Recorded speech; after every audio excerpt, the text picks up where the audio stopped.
Bu evlərin çoxunda bu belə tablolar asılır həmişə dualarla. Bu Ayətül Kürsidir.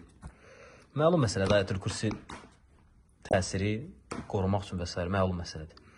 Bu Qaləm surəsinin axır ayəsidir, bu nəzərə aiddir. Nəzərə aiddir, hə. Burada isə dualardır, Cəbrail, Mikail və s. dualardır. Lakin gizli şəkildə burada bir adlar yazılıbdır. Bu adlara çox adam diqqət eləmir.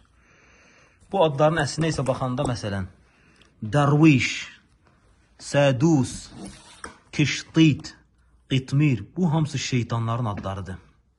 Şeytanlar yəni cinlərin adlarıdır.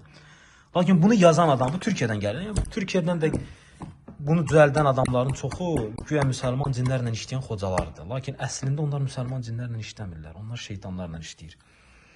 Bu cinlərin adlarıdır. Onlar zənn edirlər ki, bu duaların xadimləri var. Bu dualara xidmət edən cinlər var. O cinlər vasitəsilə onlar xeyri cəlb edirlər. Onlar evlərə huzur, bərəkət gətirir. Təqdər edən podobne. Belə şeylərə diqqət etmək lazımdır. Bu dualar evdən çıxarılmalıdır. Bu adlar Qitmir, Kiştit, Maktus, Sədus, yəni bu qeyb aləmində olan cinlərin adlarıdır. Yəni belə şeylərə diqqət etmək lazımdır. Cinlərlə əlaqəyə girmək, cinlərdən nəsə kömək istəmək, onların evə daxil eləmək üçün müəyyən vasitələrlə şey eləmək bu problemdir, negativdir, sıxıntıdır.